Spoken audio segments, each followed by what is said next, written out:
Vinh chú hay sẽ sĩ khoa cái đó na ra là trong hiền in sao sẽ sĩ khoa lăng đều út to mày á ta son cần cái lăng à apie lok so Myanmar anh ya ridil te po lang thế ya chúng ta cho cần endon bảng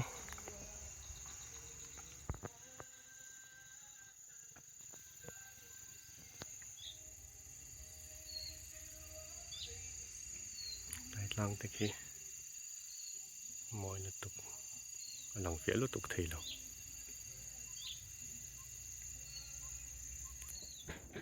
tu na hiền sẽ sĩ khoa à cái nôm mê cả hiền anh ya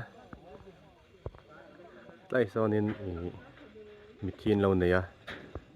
nimin lama ni mela chuan voina vok te talin ti son chon ei khom don ani ti chuan se si atang hian ei lelam so Myanmar kha ni vek to lai hian ri dil la lang pha ni so sot lai so ri dil het lai hi ri dil ania kan zoom chin anget lemin so ri dil ani to ni nai to khop mai se si mi hian ke pon kan kal mai an tia chong khut lai khwan in triau lui kha lang to bok ani khu ka ko na lai chung kumi khu triau lui kha ni hei se si tang chuan in lelam lok so Myanmar ramani to nai to khop mai ri dil le po lang da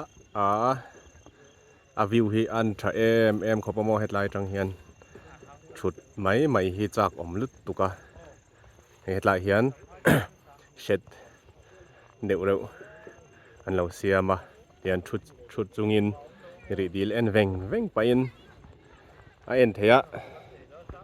om mai chak om khop mai a view hi a thalut tuka mo nên hay kapu po thua nan cha ri dil kha en veng mai don ni hi se si khwa tanga ri dil landa na ni ri dil kan mu ni chu amuna kan wakal che lo nangin hian hi a se si khwa kha ani a het lama hian an dam do in se si PHC om ve thunga amun te hi nuam khop mai hei khwa hi thaboka vo in November ni thumania chum te hi nal lut tuk van te apol dan hi mo oi lut tuk ani